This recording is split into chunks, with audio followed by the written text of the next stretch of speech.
Umiiyak si Karen sa kanyang kama habang nakatingin sa divorce paper na nakapatong lamang sa tabi niya. Inaalala niya ang bawat masasayang mga alaala nilang dalawa ng asawang si Joshua. Dahil sa pagbabalik tanaw niyang ito, ay lalong nadurog ang puso niya sa sobrang sakit. Mahal na mahal kasi niya si Joshua. Kahit marami itong nagawang kasalanan sa kanya, ay hindi pa rin madaling mabubura sa puso at isipan niya ang pagmamahal niya rito. Sa kanyang pag-aalala sa nakaraan, ay pumasok sa loob ng kwarto si Joshua na kanina pa siya hinihintay. Ano, Karen? Tititigan mo na lang ba yung divorce paper natin? Tanong nito sa kanya. Hindi ko pipirmahan ang divorce paper na yan. Hindi ko kayang hahayaang maging masaya ng kabit mo. Sigaw ni Karen na puno ng galit ang mga mata. I see. Matapos ay hinubad ni Joshua ang suot niya sinturon. Inilibot niya sa kamao niya ang dulo nun. Inamba niya itong ihahampas kay Karen. Maya-maya ay biglang pumasok sa loob ang kabit na si Josephine. Joshua, what are you doing? Ayaw niyang pirmahan ang divorce paper namin. Gusto ko lang siyang bigyan ng dahilan para gawin niya iyon. Para matapos na. Pinapatagad pa niya ito eh. Doon din naman ito mapupunta. Seriously, Joshua? Sasaktan mo talaga siya? Paano kapag nagkapasa siya? Magsusumbong siya sa pulis at ipapakulong ka niya. That's not the best solution for this. Lalo lang tayo magkakaproblema. Walang hiya kayong dalawa. Dinala mo pa talaga rito ang kabit mo? Hindi makapaniwalang tanong ni Karen. Sinampal ni Joshua si Karen ng malakas sa pisngi gamit ang likod ng kamay. Huwag mong pagsalitaan ng ganyan si Josephine. She's a high class and high value woman. Hindi kagaya mo na napulot ka lang kung saan. Dumura si Karen sa kama. High class at high value? Anong klaseng high class woman ang papato sa lalaking may asawa na? Only the lowest of all women do that. Mas masahol pa siya sa hayop. At ikaw rin. Muli siyang sinampal ni Joshua sa pisngi. At malakas ito kaysa sa nauna. Napahiga ang ulo ni Karen sa unan na nakaupesto roon. Nilapitan ni Josephine si Joshua upang awatin. Ano ka ba, Joshua? Tama na yan. Huwag mo na siyang saktan. Huwag kang manghimasok dito, Josephine. Kung hindi ko siya sasaktan, hindi siya magtatanda at hindi matatakot sa akin. Kailangan kong ipabatid sa kanya kung sino ba talaga ang taong kinakalaban niya. Nang sandaling iyon ay paulit-ulit niya yung sinampal si Karen. Napaiyak na lamang si Karen sa kama habang tinatanggap ang sampal ni Joshua. Si Josephine naman ay nakatayo lang nang may pag-aalala. Natatakot siya na baka may mangyaring masama kay Karen na lalong magpahamak sa kanila. So ano, hindi mo pa rin ba talaga pipirmahan ang divorce paper natin? Huling tanong ni Joshua. Kinuha ni Karen ang ballpen na nakapatong lang sa divorce paper at nanginginig na pinirmahan ito. Ang akala niya ay kaya niyang tiisin ang pananakit ni Joshua sa kanya, ngunit nagkamali siya. Sa huli ay pinirmahan na lamang niya ito dahil wala na rin naman siyang nakikitang dahilan upang ipakulong ang sarili niya sa kasal nila ni Joshua. Mas mabuti pang mapirmahan na niya ito nang sa ganoon ay matapos na ang lahat. Nang matapos pirmahan ay kinuha ito ni Joshua nang nakangiti. Pipirmahan mo naman pala eh. Pinatagal mo pa. Kaya walang nangyayari sa buhay mo dahil hindi ka marunong magdesisyon sa buhay. Tara na, mahal, at baka malit pa tayo sa appointment natin. Niyakap ni Joshua si Josephine at naglakad na sila palabas ng kwarto. Nagpaiyak na lamang si Karen sa kwarto ng araw na iyon. Maraming paghagulgol niya para sa pagtatapos sa pagmamahalan na matagal niyang ipinaglaban. Pero ganito talaga ang buhay. Kailangang i-give up ang mga bagay na hindi makakabuti para sa ating sarili. Nang araw ding iyon ay nagligpit ng mga gamit si Karen. Nagpaalam siya sa kasambahay sa bahay dahil aalis na siya at pupunta sa kanyang kuya. Aling Flora, aalis na po ako. Nahihiya niya sabi. Nagulat si Aling Flora na makita ang pisngi niyang namamaga. Diyos ko, Karen! Anong nangyari dyan sa pisngi mo? Hindi sumagot si Karen, ngunit naunawaan naman ni Aling Flora kung ano ang ibig sabihin nito. Alam niya si Joshua ang may gawa nito, Dahil ito lang naman ang nananakit kay Karen. Pasensya na, Karen, at hindi kita kayang ipagtanggol. Alam mo namang kasambahay lang din ako rito sa bahay na ito. Umiling si Karen. No po, wala po kayong dapat na ikahingi ng pasensya. Wala po kayong kasalanan. Sige po, aalis na po ako. Teka, may iba ka bang mapupuntahan? Hindi ba't ulila ka na? May kaibigan naman po ako. Doon na lang po ako makikituloy ngayon. Mag-iingat ka, Karen, ha? Sana ay makahanap ka ng lalaking mamahalin ka ng totoo. Yung lalaking hindi ka sasaktan kahit na kailan. Sana nga po, Aling Flora. Matapos ay naglakad na nga si Karen palabas ng bahay habang kinakaladkad ang dalawa niyang maleta kung saan nakalagay ang lahat ng mga gamit niya. Binigyan siya ni Joshua ng 1 milyon para daw makapagsimula siya ng panibagong buhay. Tinanggap niya ang perang ito, ngunit habang naglalakad siya sa kalsada ay may nakita siyang isang batang lalaki na nagbebenta ng mga candy sa gilid. Nang madaanan niya ito ay nag-abot siya ng isang bugkos na pera doon. Halos 50,000 pesos din iyon. Kung tutuusin ay hindi kailangan ni Karen ang pera ni Joshua. Mayroon siyang sariling pera. Kaya lang niya tinanggap ang pera ay upang ibigay ito sa mga tao sa lansangan. Mas maigi nang tanggapin ang pera at ipamigay sa mga mahihirap kaysa itaas pa niya ang pride niya at tanggihan ang pera. Ano po ito, ate? Pagtataka ng bata.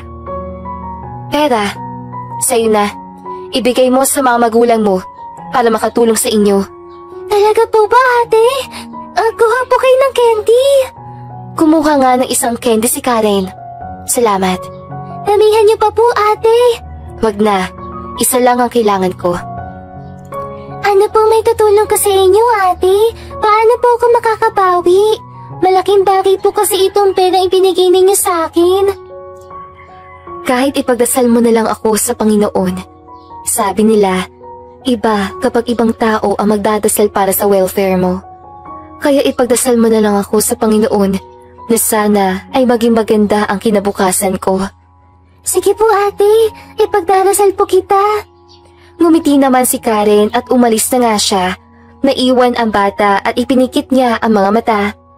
Panginoon, hindi ko po alam ang pinagtataanan sa buhay ng aling iyon, pero sana po ay kapayan niyo siya at bigyan ng maraming blessing sa mundong ito.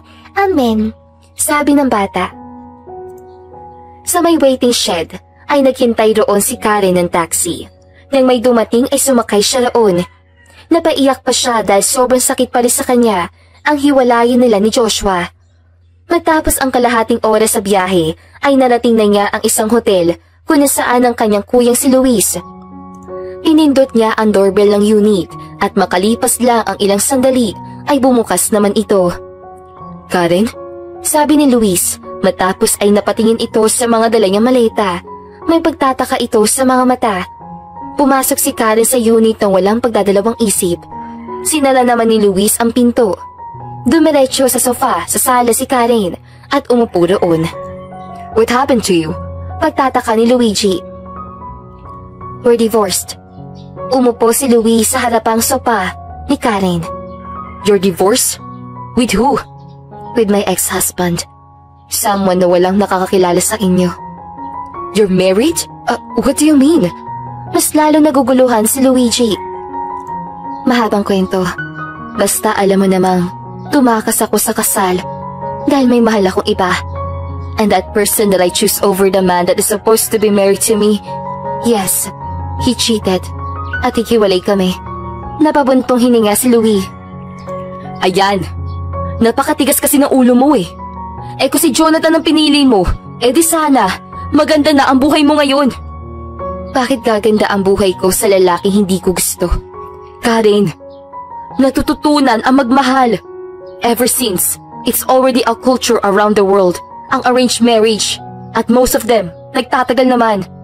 Arranged marriage and forced marriage are separate things. Magkaiba yun. I know. Napabuntong hininga ulit si Luis. Hay, wala na silbi pang sermonan ka. Ito na, nangyari na ito. Pero sana man lang, sinabihan mo kami na kinasal ka na pala. Ano na lang ang mararamdaman ni na mama at papa? Kapag nalaman nila na kinasal ka na pala, the worst is, divorce na. Kailangan nilang tanggapin yun. They don't have any other choice at the end of the day. Sinong lalaki yan, ha? At bakit ganyan yung mukha mo? Huwag mong sabihin, sinasaktan ka niya. Let's just move on. Tinapos ko na ang kasal namin, kaya mag-move on na lang tayo. Pinablatter mo na bang hayop na yan? Oo, pagsisinungaling ni Karen para gumaan kahit papaano ang kalooban ng kapatid. Eh ano na ang gagawin mo ngayon yan? Tanong ni Luis. Natahimik si Karen. Hindi rin kasi niya alam ang sagot doon. Kita mo?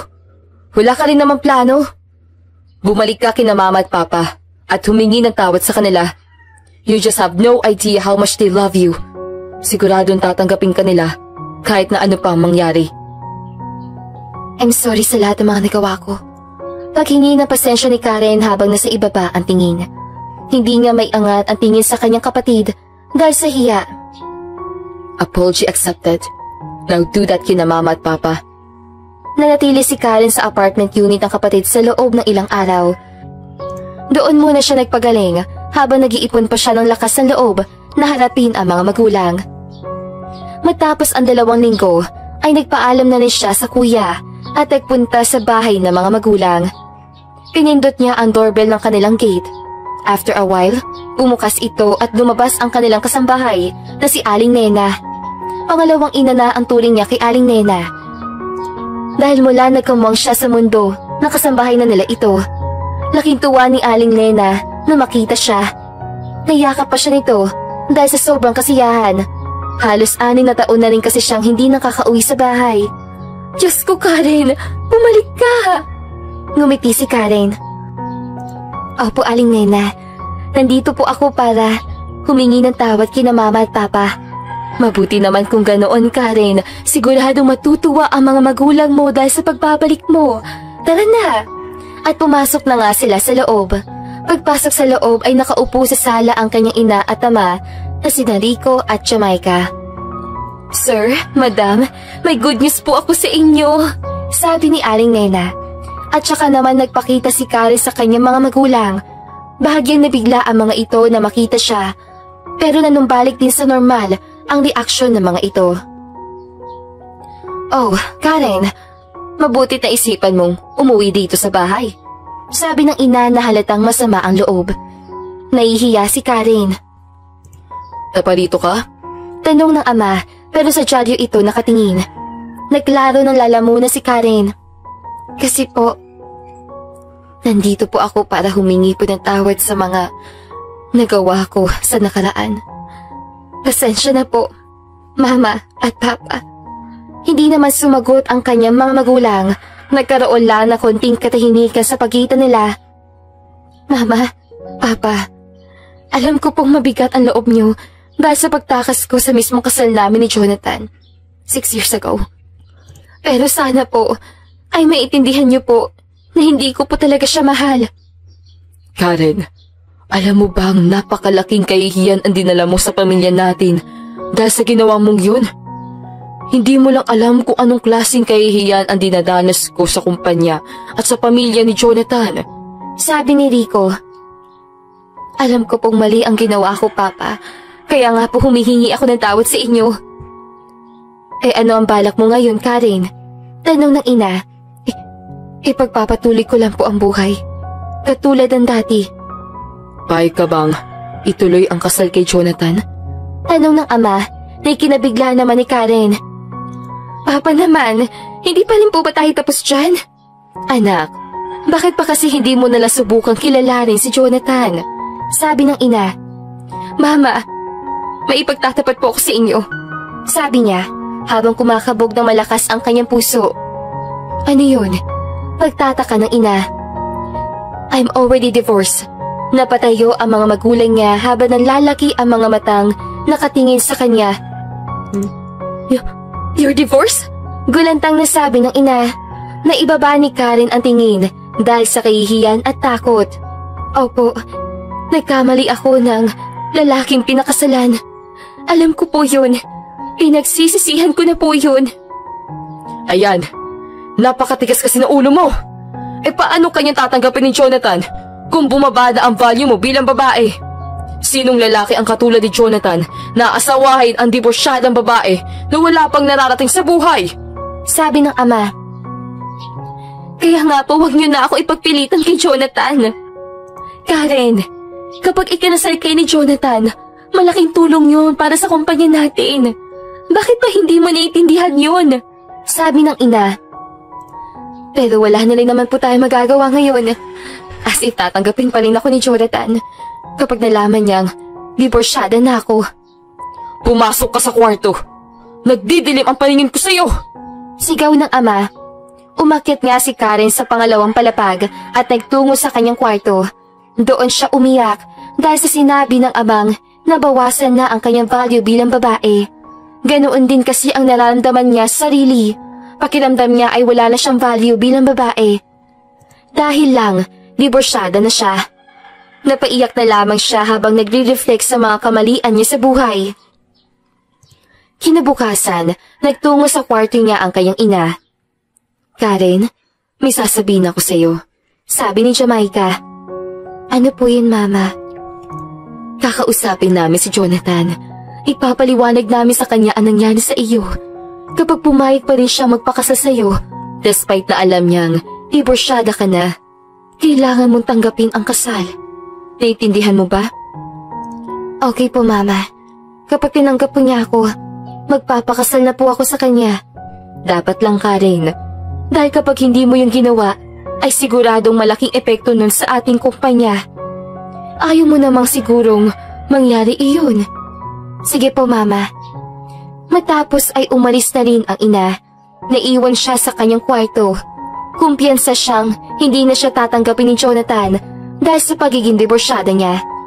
Na maghapon, dumating na ang kanyang mga magulang mula sa pakikipag-usap kay Jonathan. Pinatawag siya sa sala ng bahay at umupo sila sa sopa. Anak, nakausap na namin si Jonathan. Pinag-usapan namin ang tungkol sa iyo. Sabi ng ina. Mama, Papa, alam ko na po ang naging desisyon niya. Hindi niyo na po kailangan sabihin sa akin. Pero promise po, tutulong po ako sa paglago ng ating kumpanya. Hindi po natin kailangan ng family ni Jonathan. Nagtinginan naman sina Jamaica at Rico. Matapos magtinginan, ay ibinalik nila ang tingin kay Karen. Actually, Karen, he still loves you until now. Hindi ka pa rin niya nakakalimutan, sabi ng ina. Ano pong ibig niyo sabihin, Mama? Nalilitong sabi ni Karen. Tinatanggap ka pa rin ni Jonathan sa kabila ng nakaraan mo. Ang ibig sabihin, matutuloy ang kasal ninyo. Unless, magbago ang isip mo, which I don't recommend. Sabi ng ama. Nabigla si Karen sa narinig na ito. Kita ang pagkabigla sa kanyang nanlalaking mga mata. Edith, imposibleng pumayag siya. Nasisidaan na ba siya ng bait? Karen, sinasabi ko na nga ba, confident kang pumayag sa kondisyon namin ng papa mo dahil confident kang hindi ka pakakasalan ni Jonathan. Unfortunately, hindi umayon sa iyo ang lahat. Sinasabi ko sa iyo, Karen, kapag binali mo ang pangako mo sa amin ng papa mo, I will really disown you as my daughter. Oo na po. Pakakasalan ko na po siya. Hindi na po ko tatakas this time. Labag sa loob na sabi ni Karen. Nagtinginan ang kanyang mga magulang sa isa't isa. Mabuti kung ganoon. Tama ang desisyon mong yan. Sana lang ay tuparin mo talaga ang pangako mong yan. Tutal, sinira mo na rin naman ang buhay mo sa ex-husband mo. Wala nang masisira pa sa'yo ngayon. Iyak nang iyak si Karen ng araw na iyon dahil ayaw talaga niya magpakasal sa lalaki hindi niya gusto. Si Jonathan ay isang ideal man para sa karamihan ng mga babae. Gwapo ito, matangkad, matalino, mayaman, at higit sa lahat ay gentleman. Ang hindi lang niya gusto rito ay napag-alaman niyang cheater ito at palaging pabago-bago ng girlfriend kada isang quarter ng taon. Tumigil na lamang siya sa kakaiyak nang ma-realize na baka sakaling may mabuong romantic feeling sa puso niya towards kay Jonathan kapag mas nakilala pa niya ito. Kinabukasan ay sinabi sa kanya ng mga magulang na makipagkita kay Jonathan sa isang restaurant upang nasa ganoon ay magkakilala pa silang dalawa. Labag sa loob naman siyang pumayag. Nagsuot siya ng black dress at high heels. Hinanap niya sa 5-star restaurant si Jonathan at nakita nga niya ito sa gilid ng establishmento. Nang makita niya ito ay nabighani siya dahil halos wala itong itinanda. Tila ba wala itong naranasang stress sa buhay habang tumatakbo ang oras. Nilapitan niya ito. Nilitian siya ni Jonathan at ngumiti rin naman siya. Pilit nga lang. Kamusta Karen? Maupo ka. Sabi ni Jonathan. Umupo nga si Karen at uminom ng tubig na nakaredy na sa table. I'm good. Nahihiya niya sabi. Natawa naman si Jonathan dahil kita niya ang hiyas sa mga mata ni Karen. Ano ka ba? Huwag ka mahiya. Kalimutan mo lang ang nakaraan. Kinalimutan ko na rin naman yun. Magsimula na lang tayo ng panibago. Kunwari na lang hindi pa tayo magkakilala. Nag-order sila ng kanilang pagkain. Matapos mag-order ay naghintay sila ng 10 minuto. At matapos ay kumain habang casual lamang na nagkukwentuhan. Nang matapos silang kumain ay ginawang seryoso ni Karen ang tono ng boses niya. Jonathan, may I ask why tinanggap mo pa rin ako kahit i-first na ako? Because I really like you. Walang paawat ay sabi ni Jonathan habang nakatingin sa mga mata ni Karen. Kinilig naman si Karen at nahiya rin kaya kaagad niyang naibaba ang tingin niya. Naglaro din siya ng lalamunan at uminom ng tubig. Namumula siya sa sobrang hiya. Inabutan siya ni Jonathan ng personal nitong tissue. Oh, malinis yan. Tinanggap naman ito ni Karen at ipinunas ito sa kanyang mga labi. Ibabalik ko ito sa iyo next time we meet. Lalaban ko muna bago ka ibalik sa iyo. Nagtuloy-tuloy nga ang mga araw at palaging nagde-date sina Karen at Jonathan. Sa loob ng ikling panahon na magkasama sila ay tila ba nanumbalik lahat ang pagmamahal nila para sa isa't isa. Ngayon, mas naging 4 na beses pa ang pagsisisi ni Karen dahil mas pinili niya si Joshua kaysa kay Jonathan. Kung hindi lang sana siya nagpakatanga sa pag-ibig at kung sinunod lamang niya ang utos ng mga magulang, ay sana ay mas maganda na ang buhay niya ngayon at sana ay hindi siya naging isang diborsyada.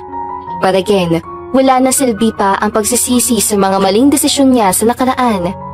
Isang araw ay kinamusta siya ng kanyang ina tungkol sa relasyon nila ni Jonathan at sinagot naman niya ito ng positibo. Ayos lang po mama. Napakabait po pala talaga ni Jonathan.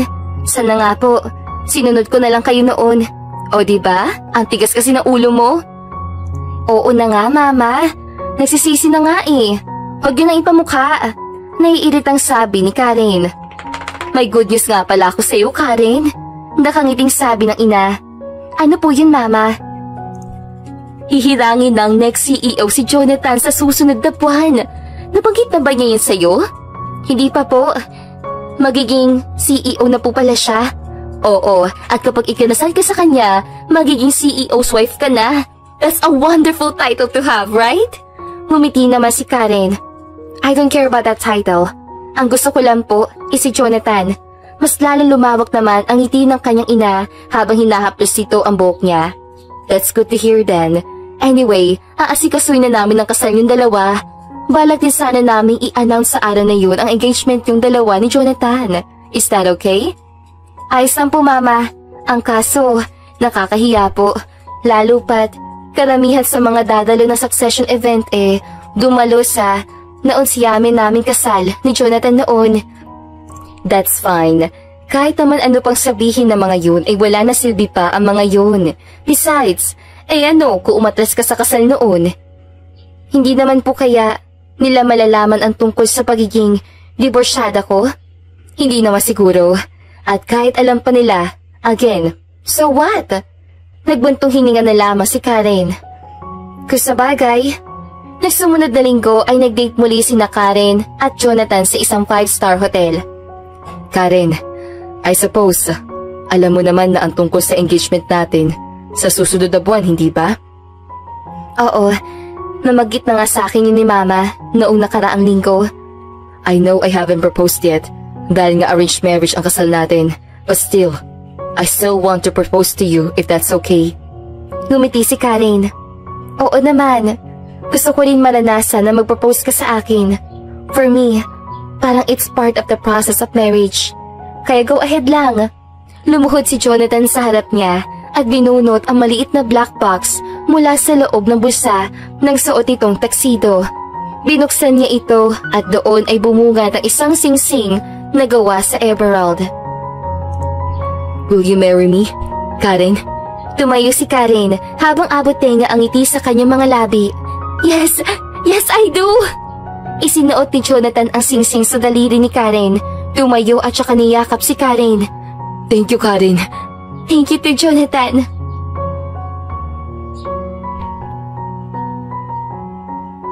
Dumating ang araw ng succession. Nagkaroon ng isang malaking event ang kumpanya ni Karen at Jonathan.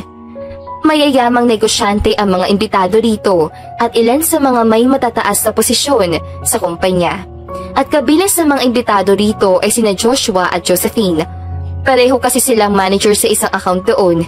Sinuot nila ang pinakamagara nilang kasuotan dahil alam nilang napakaigrande ng event na ito. Nakapag-usap pa sila sa ilan sa mga bisita roon. Nakatayo lamang sila roon habang umiinom pa ng juice. Sina Joshua at Josephine ay hindi pa kasal. Hindi pa nakakapag-propose si Joshua sa dalaga at wala pa itong balak na mag-propose anytime soon. Mahal, nakita mo na ba yung bago nating CEO? Sabi ni Josephine. Hindi pa, mahal. Why? Nakita ko kasi siya dati sa office ng CEO. I think magma-merge ang kumpanya na CEO at ang kumpanya ni Mr. Lopez. Then yung magma-merge ng kumpanya, ang magiging CEO ay ang anak ni Mr. Lopez. Anak ni Mr. Lopez? Bakit anak ni Mr. Lopez? Pagtataka ni Joshua. From what I heard, ikakasal daw yung anak ni Mr. Lopez sa anak ng CEO. But yung anak ni Mr. Lopez din kasi ang may pinakamaraming share sa kumpanya. Kaya it makes sense. Ibinigay kasi ni Mr. Lopez at ng asawa niya ang share nila sa kumpanya sa anak nila, which is yung magiging bagong CEO natin. Oh, I see. Interesting. If that's the case, kailangan ko makipag-close sa anak ni Mr. Lopez. Ha? Why? Pagtataka ni Josephine. Because gusto kong tumaas pa ang posisyon ko sa kumpanya. I'll also ask money to my dad para mas lumaki pa ang share ko sa kumpanya. One day, I will also become one of the board members of the company. I will always support you, mahal. Nakangiting sabi ni Josephine. Nagsimula ang event. May performance mula sa Ben and Ben, Beanie at Maki. Binayaran sila ng kumpanya upang magtanghal lamang sa napaka-importanting event na iyon. Matapos ay nagsalita ang CEO tungkol sa achievement sa kumpanya sa nakaraang quarter ng taon at kung ano-ano pang goals ng kumpanya. Hanggang sa sinabi na dito ang tungkol sa main event, which is ang paghiram kay Jonathan bilang bagong CEO ng kumpanya. Nagsalita sa stage si Jonathan habang pumapalakpak naman ang mga tao. Kung ganun, siya pala ang bagong CEO. He's so young. Sabi ni Joshua na may inggit sa puso. Noon pa man kasi ay matagal na niyang gusto maging CEO ng isang kumpanya. At maging CEO sa ganito kabatang edad ay tripling achievement ito para sa kanya. From what I heard, 26 years old lang siya, ani ni Josephine. Really? I'm so jealous. Huwag ka mag-alala. Palang araw, magiging CEO ka rin sa sarili mong kumpanya. Yeah, I need to make sure na magiging CEO ako na sarili kong kumpanya balang araw. Nagsalita pa ng mahaba si Jonathan sa stage hanggang sa siya na mismo ang nag-anunsyo ng tungkol sa engagement niya sa anak ng previous CEO na si Mr. Rico C. Siguro naman ay nabalitaan niyo na ang tungkol sa engagement ko. I heard na kumakalat na iyon sa buong kumpanya. And yes, that's true. I and Mr. C's daughter are now engaged at magpapakasal na kami sa susunod na taon. Anunsyo niya. Nagsipalakpakan naman ang mga bisita, kabilang na sina Joshua at Josephine. Medyo nakakahiya nga lang ito. Alam niyo naman siguro ang nakaraan namin ng anak ni Mr. C 5 years ago. We are supposed to get married, pero hindi yun natuloy dahil tumakas siya sa kasal. She really didn't like me at that time, kaya I can't really blame her. But ngayon, mukhang nagbago ang ihip ng hangin. Kwento pa ni Jonathan na matawa-tawa. Nagsitawanan din ng ilan sa mga bisita na nakakaalam sa pangyayaring iyon. Oh, I heard na nangyari nga iyon 5 years ago, sabi ni Josephine. Yup, I heard it here from my dad. Invited siya sa kasal na iyon. And unfortunately, tumakas na yung bride na anak ni Mr. C. But good to hear na matutuloy na yun this time. Do you think mahal na ng anak ni Mr. C ang bago nating CEO? Tanong ni Josephine. Well, I don't know. It's really hard to tell. Hindi nga natin alam kung ano yung itsura niya. Let alone kung ano ang tumatakbo sa isipan niya. Tugon ni Joshua. Nagsalita si Jonathan. Everyone, actually, nandito ang anak ni Mr. C at ang aking future wife.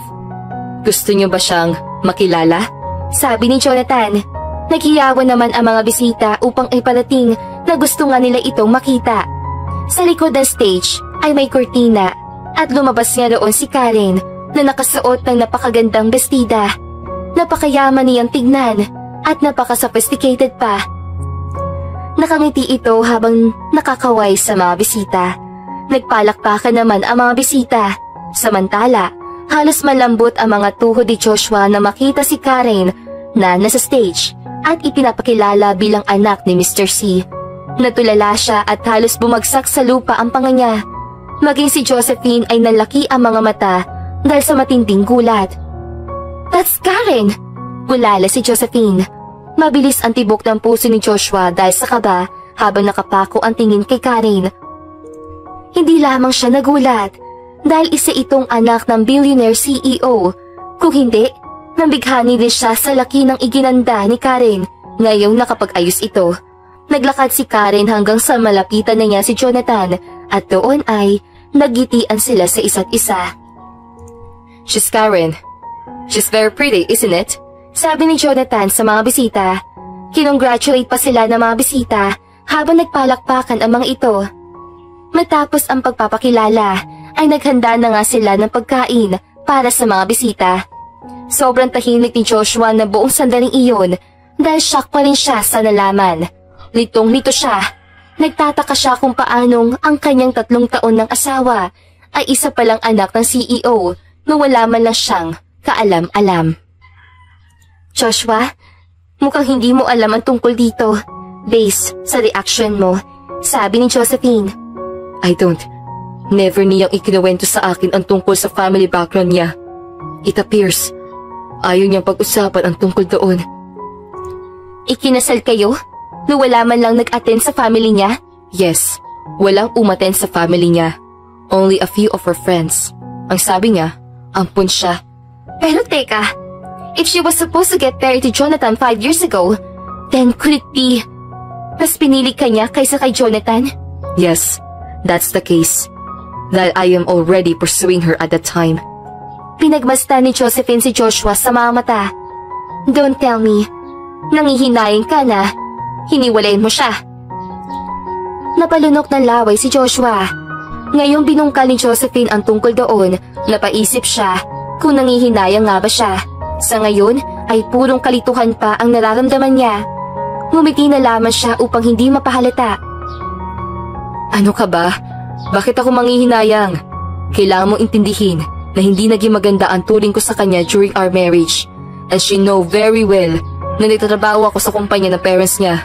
What if gumanti siya sa akin? The worst is, pati sa'yo? Ngayong nasabi ito kay Joshua, ay kinabahan din si Josephine. That's right. She will surely do that. There's no way na mananahimik na lang siya sa isang tabi habang nakikita tayong masayang magkasama. Kailangan ko siyang kausapin. Hindi ako pwedeng matanggal sa kumpanya dahil masyado nang malayo ang narating ko. Ayoko magsimula na naman ng panibago sa ibang kumpanya. Besides, sigurado naman na hindi papayag si Papa na matanggal ako sa kumpanya. Do you think pakikinggan ka niya? Siguradong malaki ang galit niya sa atin. I don't know.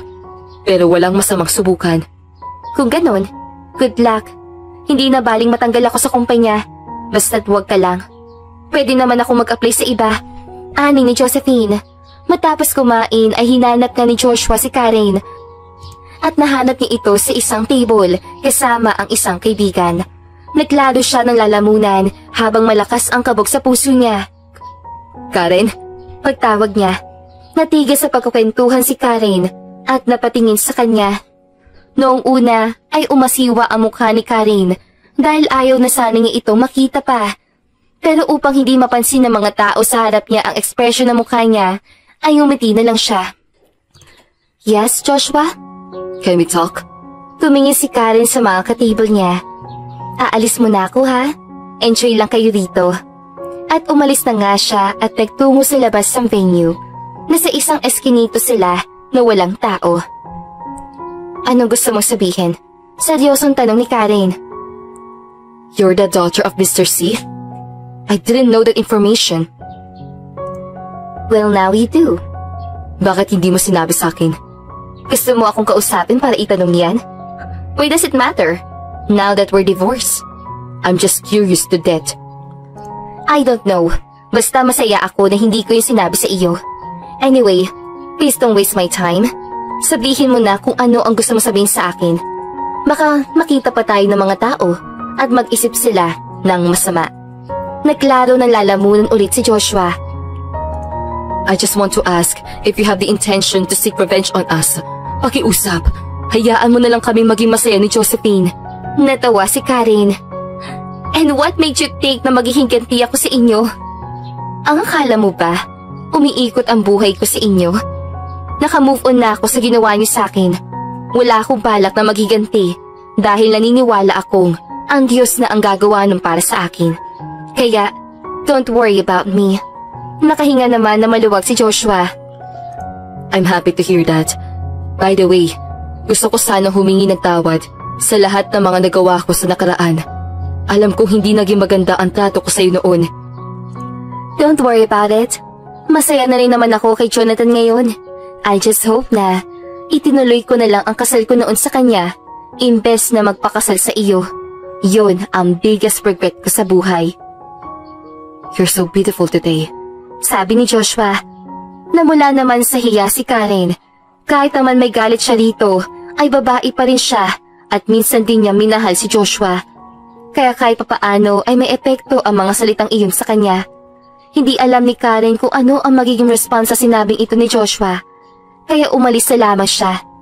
Samantala, nang makita ni Joshua ang reaksyon ni Karen, ay may gumapang na pag-asa sa puso niya. Pag-asang baka mahal pa rin siya ni Karen at baka may pag-asa pang magkabalikan sila. Kaya naman ang araw na iyon ay nagdesisyon siyang muling kunin ang loob ni Karen. Si Karen ang naisip niyang gawing instrumento upang mas mapabilis ang pagtupad sa mga pangarap niya. Samantala, nang lumabas sa eskinita si Karen, ay nasalubong niya si Jonathan. Oh Karen, saan ka galing? Wala. Nakita kitang lumabas kanina.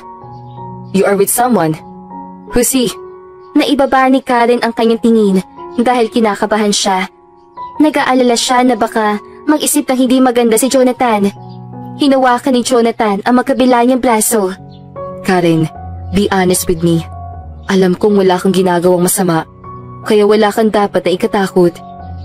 He's my ex-husband. Lakas loob na sabi ni Karen. Dinala niya sa labas ng building si Jonathan at doon ay ipinaliwanag niya ang nakaraan nila ni Joshua. Ikinuwento niya ang lahat ng mga kalokohan ng dating asawa. Binanggit din niya kay Jonathan na hindi niya sinabi kay Joshua noon na anak siya ni Mr. C. Walang ibang naramdaman si Jonathan kung hindi poot at galit para kay Joshua. Hindi siya makapaniwala na sinaktan lamang nito ang isang napakabait at napakagandang babae katulad ni Karen. How dare he do that to you? Napakalakas ang loob niya. I know. Sana wag ka magselos. Kinausap lang niya ako kanina para magmakaawas sa akin na wag siyang sisentahin. Same with her mistress. No worries. Wala kang dapat ay pag-alala. Hinding-hindi ako magsiselos sa lalaki katulad nun. Thank you, Jonathan, for the trust. Natapos ang event ay umuwi na sina Joshua at Josephine. Nakasakay sila sa kotse ni Joshua habang ito ay minamaneho pa uwi. Ano na pag-usapan niyo, Joshua? Wala naman daw siyang balak na magiganti sa ating dalawa. Kaya huwag ka nang kabahan. Nakahinga na maluwag si Josephine. Mabuti naman kung ganon. At least, makakatulog ako na mahimbing ngayong gabing ito. Tahimik lamang si Joshua. Hindi siya sumagot. Halatang malalim ang iniisip niya. Na mag-red ang stoplight ay may kotseng huminto sa harap nila. muntikan pa niya ito mabangga dahil sa lalim ng iniisip niya. Mabuti na lamang at natapakan kaagad niya ang brake. Ano ba, Joshua? Selma ni Josephine na halos lumabas ang kaluluwa sa gulat.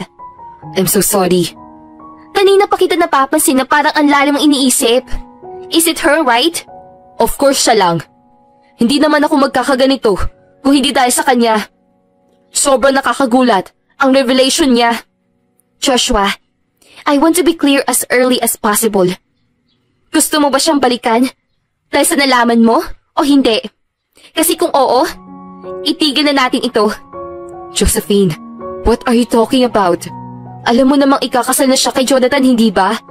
Ano bang sinasabi mong gusto kong magkabalikan kami? Do you think makikipagbalikan siya sa akin matapos ang lahat ng ginawa ko sa kanya? Nag-cross arms si Josephine. Then please stop thinking about her and move on. Baka mamaya kung ano pang mangyari sa atin dito. Halos isang buwang binagabag si Joshua dahil sa nalaman niya. Sobrang laki ng pagsisisi niya na hiniwalayan niya si Karen. Isang araw, nalaman niyang inaresto ang kanyang ama dahil sa kasong fraud. Gumawa kasi ito ng isang scheme kung saan nangumbinsi ito ng mga investor na mag-invest sa kanya kapalit ang 5% na interest kada buwan. Kaya ngayon, nasa presinto ang ama habang hinaharap ang kaso. Umabot sa 20 milyon ang na-scam ng kanyang ama sa mga investor na ito. Sinabi ng mga biktima na iuurong lang nila ang kaso kapag naibalik ang kanilang mga pera. Ang problema ay wala na ang pera dahil nagastos na ito ng AMA sa iba't ibang mga bagay. Kung hindi nila maibibigay ang pera ng investors ay tiyak nang mabubulok sa kulungan ng ama. Ikinatatakot ito ni Joshua dahil mahal niya ang ama. Hindi niya alam kung saan siya kukuha ng pera. Habang gumugulong ang kaso ay naisipan niyang akiting muli si Karen. Nagbabaka sakali siya na baka may natitira pang kaunting pagmamahal si Karen sa kanya. Isang araw ay nakipagkita siya kay Karen sa isang restaurant. Nasa kanila pa rin kasi ang numero ng isa't isa kaya may komunikasyon pa rin sila. Sobrang ganda ni Karen na mga sandaling iyon kaya naman naaakit si Joshua. You're so pretty today, Karen. Compliment ni Joshua. I know. Confident na sabi ni Karen. By the way, I heard na naaresto raw ang papa mo for fraud. Yun ba? Oo, totoo nga yun. But I'm not here to talk about that. Ayokong pag-usapan yan. Kung ganun, ano gusto mong pag-usapan natin? For what I know, tapos na yun at wala na tayong kailangan pang pag-usapan. Ang totoo niyan ay sobrang nakukonsensya ako sa mga nagawa kong pagmamaltrato sa iyo. Ang gusto ko lang ay formal na humingi ng tawad sa mga nagawa ko sa iyo noon. Sana ay mapatawad mo ko. Diring-diring nakatingin si Karen kay Joshua. Alam na alam niya kung ano ang motibo nito, kung bakit ito sinasabi sa kanya ang lahat ng ito. Napasmirk pa siya dahil hindi siya makapaniwalang magpapakababa ng ganito ang dating asawa. I know you don't believe me, Karen, and hindi naman kita masisisi, but I'm telling the truth. Okay, so, may iba ka ba bang sasabihin? May date pa kasi kami ni Joshua ngayon. May 5 minutes na lang ako. Sabihin mo na ang mga bagay na gusto mong sabihin. Naglaro ng lalamunan si Joshua. Karen, do you really love Jonathan? I heard na you are supposed to get married to him years ago at tumakas ka sa kasal. I know it's because of me, right? Oo, totoo nga yun. At yun ang desisyon na pinaka-pinagsisisihan ko sa lahat. Sana itinuloy ko na lang ang kasal na iyon. Baka sakaling hindi ako naging diborsyada. It means you really love me that much, right? Yes, back in the day. Pero wala na ako natitirang pagmamahal sa iyo ngayon. And please, don't even start with me. Kung sinusubukan mong kunin ulit ang loob ko, pues, huwag ka na magtangka pa dahil hindi ako makikipagbalikan sa iyo. No, I know mahal mo pa rin ako. Natatakpan lang ng galit ang pagmamahal mo para sa akin. But I know deep inside na mahal mo pa rin ako. Imposibleng mawala yun ng ganun-ganun na lang. Ganun-ganun? Ha? Did you even know what you did to me? Hindi yun ganun-ganun na lang. Whatever. Gusto ko pa rin makipagbalikan sa'yo. Dahil mahal pa rin kita. And again, hindi ito dahil nalaman ko mayaman ka. Walang kinalaman yun sa intensyon ko sa'yo ngayon. Hindi kita pipilitin at mamadaliin. I will give you time to think about this. Tumayo si Karen. Tama na. I heard enough nonsense. Huwag ka na maghintay na makikipagbalikan pa ako sa'yo. Dahil hinding-hindi yun mangyayari. Mahal ko si Jonathan at huwag mo kaming guluhin. No, that's not true. Hindi mo mahal si Jonathan. Pinilit mo lang sarili mong mahalin siya para makalimutan mo ang pagmamahal mo sa akin. Nababasa ko ano sa isip mo, Karen. Please stop lying. Oo, that's partially true. Pinilit ko ang sarili kong mahalin siya noong una, pero habang lumilipas ang panahon, nakikilala ko siya ng lubos. Nalaman ko kung anong klase siyang lalaki. At magmula noon, umusbog na ang pagmamahal ko sa kanya. I don't believe you, Karen. Anyway, you can go now. Pero simula ngayon, ay ipaglalaban ko ang pagmamahal ko sa iyo. Hindi pa naman kayo kasal ni Jonathan, kaya naniniwala akong may pag-asa pa tayo magkabalikan. Tss, nababaliw ka na. Bulong ni Karen at inikutan ng mata si Joshua, tsaka umalis. Tumuloy na si Karen sa pagkikitaan nila ni Jonathan, which is sa isang 5-star restaurant. Nang dumating siya roon ay naroroon na si Jonathan na naghihintay sa kanya. Sorry, late ako, sabi niya at umupo. No, it's okay. Late din naman ako ng kaunti. Nakipagkita kasi sa akin ng ex-husband ko. Nadulas si Karen. Hindi niya dapat ito sasabihin dahil ayaw niya mag-isip ng hindi maganda si Jonathan. Natahimik na lang siya ng ilang sandali at ngumiti nang ma-realize na nadulas na siya at wala nang rason pa upang itago iyon. Bakit pala siya nakikipagkita sa'yo? Ewan ko sa kanya. Napakagago. It's okay. You can tell me. Nagbuntong hininga si Karen. Bago ko yung sabihin, gusto ko lang muna sabihin na mahal na mahal kita. At ikaw lang ang lalaki sa buhay ko ngayon. Okay? Ngumiti si Jonathan. Thank you. So, ayun na nga.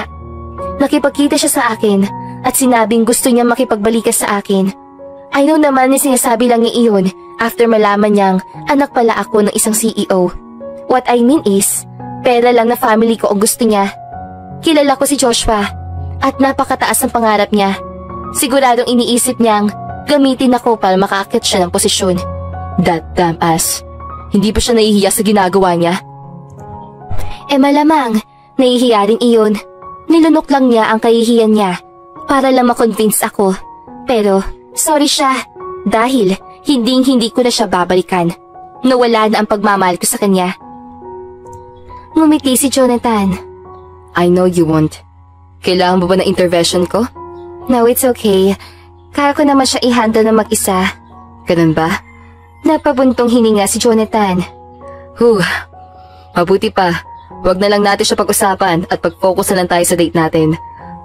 Nagsunod-sunod ang mga araw. Palaging inaabangan ni Joshua si Karen sa tuwing pauwi ito galing sa bagong tayo nitong parlor sa BGC. Palagi niyang inaaya itong kumain kung saan-saan at mariin namang tumatanggi si Karen. Hanggang sa isang araw ay hindi na nakatiis pa si Karen. Ano ba? Can you please stop? Huwag mo na akong puntahan dito sa business ko. Baka may makakita pa sa atin dito at kung anong isipin. Let me think whatever they want to. Ano naman? Ano naman? Ask yourself! Ngumiti si Joshua, nagpapakute. By the way, kumain ka na ba? Yes! Matigas na sabi ni Karen. Ako hindi pa. Tara, at kumain ka ulit. No, hindi ka aalis. Tatawag ako ng pulis. Hindi pa tayo divorced, Karen. Hindi ko pa napafinalize ang divorce paper natin. Ani ni Joshua na ikinagulat ni Karen. Anong sabi mo? Nalalaki ang mga mata niya. Yes, you heard it right. Hindi pa nga tayo formal na hiwalay sa mata ng batas. Kaya hindi ka pwedeng ikasal kay Joshua o kahit kanino. Naguguluhan si Karen. Ang buong akala kasi niya ay hiwalay na talaga silang dalawa. Tumigil ka na, Joshua. Kung hindi pa tayo hiwalay, edi, maghiwalay tayo. You cannot file a divorce against me dahil hindi ako papayag. Alam mo naman ang batas. Well, now that alam mo nang hindi lang ako kung sino-sino, I'm the daughter of the owner of one of the biggest companies in the country. kaya-kaya kong makipag-divorce sa'yo sa oras na magpakita ako ng mga evidence na pang-aabuso mo sa akin. No, you don't have. Stop lying, Karen. Kung gusto mo ko idemanda, go ahead. Magdemanda na lang tayo sa korte. And please lang, for the last time, umalis ka na kung ayaw mong tumawag pa ako ng mga pulis. At saka pumasok si Karen sa kanyang kotse at pinaandar na ito. Nakipagkita siya kay Jonathan sa isang restaurant upang ikwento ang mga sinabi ni Joshua. Jonathan, may importante kang bagay na dapat mo malaman. Ani ni Karen. Ano yun, Karen? Pagtataka ni Jonathan. Kanina, ginulo na naman ako ni Joshua at sinabi niyang hindi pa raw kami officially divorced. Hindi pa raw kasi na-finalize ang lahat. Nanlaki ang mga mata ni Jonathan sa sobrang gulat. Ano? Hindi pa kayo officially divorced? Yun na sinasabi niya. But he could be lying. Baka sinasabi lang niya yun para pilitin akong makipagbalikan sa kanya. Inuubos ng lalaki niyo ng pasensya ko. Mukhang kailangan ko na yata mag-intervene sa inyo. Hindi ako makakapagpayag na habang buhay kang pestehin na siraulong iyon. Mabuti pa. Iko-confirm ko muna kung nagsasabi ba siya ng totoo. I'll also ask my friend na lawyer para konsultahin ang kaso namin. Kinabukasan ay hindi na nakatiis pa si Jonathan kung kaya't nagtungo siya sa 5th floor na gusali kung nasaan ang opisina ni Joshua. Mr. President, nandito pa pala kayo? Namamanghang gulat na sekretarya ni Jonathan. Yes, and can you please let Joshua know na nandito ako para kausapin siya? Okay, sige po. Matapos sabihin ng sekretarya kay Joshua ang pagdalaw niya, ay tsaka siya nito pinapasok sa loob. Pinaupo siya nito sa swivel chair. Good morning, Mr. CEO. I feel very honored na binisita mo ako dito sa office. I didn't even know na kilala mo pala ako. By the way, do you want coffee? Sabi ni Joshua. Good morning too. Joshua, I'm not the kind of person that likes to waste time, so dadalatsahin na kita. Naparito ako to warn you. Stop pestering Karen, my fiancé. And yes, I know you very well dahil naikwento ka niya sa akin. So, is that mean na alam mong diborsyada siyang babae? Stop saying that as if that's an insult. Hindi niya kasalanan kung diborsyada siya. It's all your fault for being an asshole husband. Hindi nagustuhan ni Joshua ang mga narinig, pero naging kalmado siya at naging mapagpasensya. I don't appreciate this attitude, Mr. CEO. Just because you're the CEO of this company doesn't mean you can speak to me like that. No, I'm not here bilang Mr. CEO na sinasabi mo. Nandito ako bilang ang fiancé ni Karen. Sinabi niya sa akin na hindi mo pala siya tinitigilan. Bakit? Dahil ba nalaman mong anak pala siya ni Mr. C?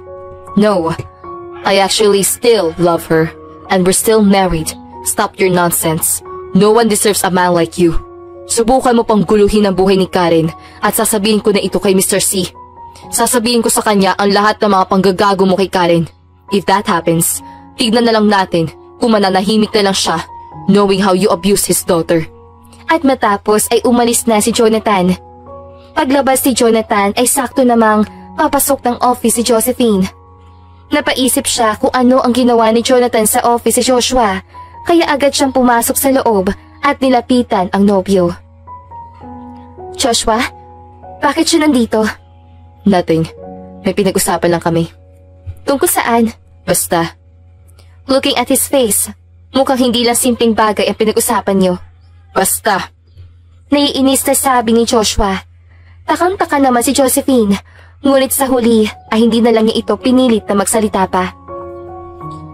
By the way, saan tayo kakain after? Busy ako. May pupuntahan pa ako mamaya. Saan? Basta. Ito ang unang beses na tumanggi si Joshua sa pag-aanyaya niya, kaya naman sobrang kinabahan siya. Pakiramdam niya kaya nagkakaganito si Joshua ay dahil kay Karen. Natatakot siya na baka muling manumbalik ang pagmamahal ni Joshua sa dating asawa. Samantala, nakipag-usap si Jonathan sa mga magulang ni Karen upang isumbong ang lahat ng mga panggugulong ginagawa ngayon ni Joshua kay Karen. Hindi na kasi niya ito matiis pa. Nagtungo siya sa bahay ng pamilya C at nasasala sila ng bahay.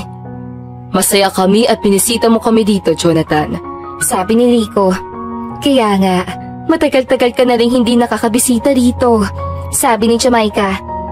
May importante lang po kasi akong sasabihin sa inyo, tito, tita. It's really an important matter. Baka po kasi hindi pa ito nababanggit ni Karen sa inyo. Nagkatinghinan sina Rico at Jamaica dahil inisip nilang baka may kalokohan na namang ginawa ang anak nila. Ano yun, Jonathan? May kalokohan na naman bang ginawa si Karen? Tanong ni Jamaica. Natawa naman si Jonathan. Ay, wala po. Wala po siyang ginawang kalokohan. But your ex-husband did. Anong ginawang kalokohan ng ex-husband niya? Tanong ni Rico. He's claiming na hindi pa sila hiwalay ni Karen. But Karen told me na pinirma na talaga niya ang divorce paper nila. I think, kaya ito ginagawa ng ex-husband ni Karen ay dahil nalaman nitong anak pala na CEO si Karen. Diyos ko, bakit hindi mo lang ito sinabi sa atin ng anak natin? Sabi ni Jamaica na nag-aalala. Hindi pala sila divorce? Sinong lalaking iyan at kailangan ko siyang harapin? He's also very abusive, tito. Hindi naman idinatalye ni Karen sa akin ang lahat ng impormasyon. Basta sinabi lang niya sa akin, sinaktan siya ng lalaking iyon habang nasa loob sila ng marriage. She was also forced to sign the divorce paper. Tumaas ang blood pressure ni Rico dahil sa mga narinig. Hindi niya matanggap na ginawa ito ng isang lalaki sa kanilang unika iha. Samantala, kinabukasan ay nagtungo sa opisina si Joshua, sina Rico at Jamaica. Ikaw si Joshua, hindi ba? Ang dating asawa ng anak ko. Pagkompronta ni Rico. Yes, ako nga po. Kabadong sabi ni Joshua. Sa galit ni Rico ay sinuntok niya sa pisngi si Joshua. Napahawak sa pisngi si Joshua dahil masakit iyon. Matapos ay si Jamaica naman ang sumampal kay Joshua. Isang beses sa kanang pisngi, isang beses sa kaliwang pisngi. Ang kapal na mukha mong abusuhin ang anak namin. Kailanman, hindi namin sinaktan si Karen ng pisikal. Pero ikaw, kung gagawin mo yun, ay para bang ikaw ang nagluwa sa kanya sa mundong ito. Galit na sabi ni Jamaica. Napatingin sa office si Joshua ang mga empleyado sa labas ng opisina. Salamin kasi ang partition noon, kaya nakikita ang loob. Maging si Josephine ay kinabahan sa mga nangyayari. Kaya naman agad itong pumasok sa loob at nilapitan si Joshua. Are you okay? Pag-aalala ni Josephine. Yes, I'm okay. Please, leave. Utos ito. No, hindi ako aalis. Tumingin si Josephine kina Mr. and Mrs. Say. Sir, ma'am, good morning po. But may I know what's going on here? Who are you? Huwag kang makisali dito. Sabi ni Jamaica. Ako po ang girlfriend ni Joshua. Ako po si Josephine. Oh, I see. Do you know na ang lalaking iyan ay diborsyado at ang ex-wife niya ay ang anak namin? Not only that, he cheated on our daughter too and abused her physically. Sabi ni Jamaica. Napalunok ng laway si Josephine dahil alam na alam niya ang lahat ng impormasyong iyon. Gayunman ay nagpanggap na lamang siyang walang alam upang hindi humaba ang usapan. I don't know about those things, Mrs. C. Pero pwede ko po bang malaman kung bakit kayo naparito? Tapos sila na ex-wife niya, for what I know. And your daughter has already moved on in her life. In fact, for what I know, ikakasal na siya kay Mr. Jonathan. Natawa si Mr. C dahil sa kagaguhan ni Joshua. What's your name again? Josephine po. Kung ganun, kayo pala. Alam mo bang ang lalaking iyan ay hinahabol pa rin ang anak namin? Matapos siyang malaman na anak siya ng isang mayamang pamilya, bigla siyang nagkadarapa na habulin ang anak namin para lang bumalik ang anak namin sa kanya. Sabi ni Rico. Hindi lang yun. He was also claiming na hindi pa pala sila divorce sa anak namin. Gusto niyo bang kasuhan ko kayo ng adultery and concubinage? Pananakot ni Jamaica. Nalaki ang mga mata ni Josephine sa kanyang nalaman. Napatingin siya kay Joshua na nasa baba lamang ang tingin. Is that true, Joshua? You're already divorced! Stop lying! Nakita ko mismo ang divorce paper niyo na salyado na ng korte. Kita mo? You're still in a relationship. Pero ipinagpipilitan niya sarili niya sa anak namin? Huh? Wala ba siyang kahihiyan? Sabi ni Jamaica na kulang na lang ay may lumabas na usok mula sa ilong. Josephine, nakita mo ba talaga ang divorce paper nila? Sabihin mo sa amin ang totoo, dahil kung hindi, kakasuhan namin kayong dalawa. You don't need to do that. In fact, kinuha ni Josephine ang divorce paper mula sa drawer ni Joshua. Pinasa iyo na mabuti at na makumpirma ito ay inabot niya ito kay Rico. Heto ang divorce paper. Pinasa ito na maigi ni na Mr. and Mrs. C at ang mabasa ay parehas silang nakahinga na maluwag. Ang ibig sabihin kasi nito ay wala na silang ibang poproblemahin pa. Natutuloy pa rin ang kasal ni na Karen at Jonathan. They're already divorced, kaya wag niyo na pong problemahin si Joshua. He's just depressed itong mga nakaraang araw. Ako na po ang bahalang kumausap sa kanya. Promise, hindi na niya gagawin ulit kung anumang panggugulo ang ginawa niya sa anak niyo. Ikaw, lalaki ka. Kung ako sa'yo, mag-resign ka na rito sa kumpanya namin. Konting kahihiyan man lang. Sabi ni Rico at umalis na nga sila ni Jamaica. Sa galit ni Joshua ay tinapon niya ang mga gamit niya sa table. Ngayong nalaman na ng mga magulang ni Karen ang ginawa niya sa anak ng mga ito, ay nasira na ang mga plano niya. Ngayon ay hindi na sila muling magkakabalikan ni Karen. Hindi na niya magagamit si Karen upang umangat sa kumpanya. Ang mas malala pa ay kailangan na niya mag-resign sa trabaho dahil sigurado siyang si Mr. C mismo ang gagawa ng paraan upang mapatalsik siya sa kumpanya. Matapos ang mga ginawa nito kay Karen, ay magiging malakas ang kaso ni Mr. C laban sa kanya upang mapatalsik siya sa kumpanya. Niyakap naman ni Josephine si Joshua sa likod habang umiiyak ito. Joshua, gusto mo ba talaga makipagbalikan kay Karen? No, please don't answer that. Ayokong marinig ang isasagot mo. Please stay with me. Humiwalay si Joshua sa yakap ni Josephine. Stop it. Hindi ito ang tamang oras para sa mga kadamahang mong yan. I will submit an immediate resignation. Bahala ka kung gusto mo rin mag-resign. I will too. Kung saan ka magtatrabaho, susundan kita. Ayokong magkalayo tayo. Ani ni Josephine. Nagsubmit sila ng resignation matapos ang kanilang duty. Naaprobahan din ito kaagad sa permiso ni Jonathan. Na maggabi ay naglasing lamang na naglasing si Joshua sa kanyang bahay. Sobrang laki ng panghihinayang niya ngayong pinakawalan niya ang isang Karen. Kung alam lang sana niyang ito pala ang anak na CEO, ay hindi sana niya ito minaltrato. Nilapitan siya ni Josephine sa sala ng bahay. Joshua, tama na yan. Pang-ilang bote mo na yan. Languna sa alak si Joshua ng mga sandaling iyon. Hindi na ito nakakapag-isip na mabuti. Wala na siya sa tamang pag-iisip. Hoy, ikaw. Kasalanan mo tong babae ka eh. Kung hindi dahil sa'yo, hindi ko sana nilokong asawa ko. Ikaw ang may kasalanan ng lahat. Sabi pa ni Joshua ng lasing. Anong sabi mo? Ang kapal na mukha mong sisihin ako. Tumayo si Joshua at sinuntok sa mukha si Josephine. Dahilan upang matumba sa sahig si Josephine. Napasigaw rin siya sa sakit. Ano ba? Tumigil ka na! Hindi ako titigil hanggat hindi kita napapatay. Kasalanan mo, kaya nagkakaganito ang buhay ko. Walang hiya ka, malandi ka. Kung hindi mo ako inakit, hindi sana ito mangyayari sa akin. Dagdag pa niya at patuloy na binugbog si Josephine. Nang hindi na makatiis si Josephine, ay kinapa niya ang nalaglag na bote ng alak sa malambot na carpet at hinampas ito sa noo ni Joshua. Sa lakas ng hampas niya ay nabasag iyon. Dumugo ang ulo ni Joshua. Unti-unti namang natumba si Joshua at nawala ng malay. Tsaka dumating ang kanilang kasambahay at nagulat sa mga nakita. Diyos ko, ano nangyari dito, Miss Josephine? Dalhin niyo pa sa ospital ang laking yan, sabi ni Josephine at tumayo. Ng mga sandaling iyon ay punong-puno na siya.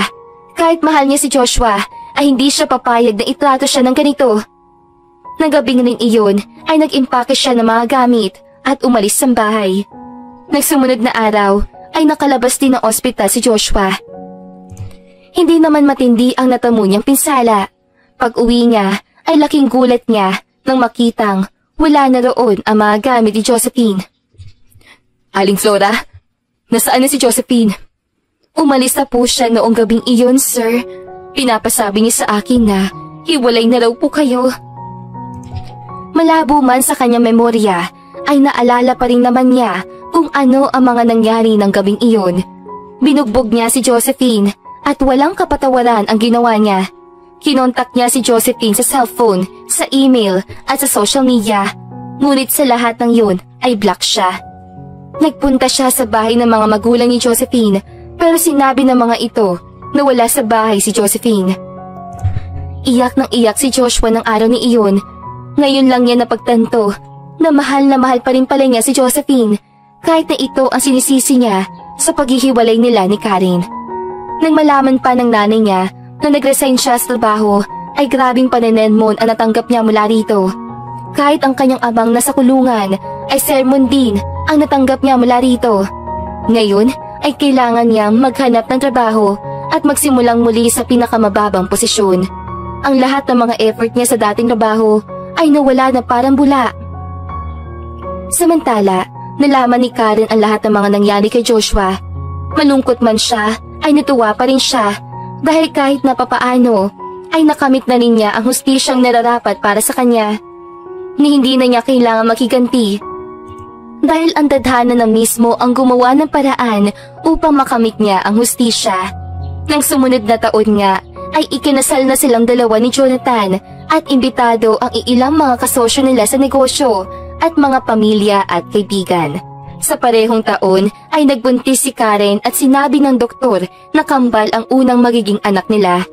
Wala namang kapantay ang tuwang naramdaman ni Karen at Jonathan sa magandang balitang iyon. Matapos ang maraming nangyari sa kanilang buhay, sa isa't isa pa rin pala ang bagsak nila.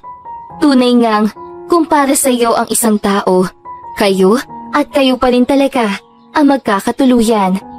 At dito na nga po nagtatapos ang kwentong pag-iibigan ni Karen at Jonathan. Sana po ay nagustuhan ninyo ang kanilang kwento. Maraming salamat sa inyong pakikinig. Paalam!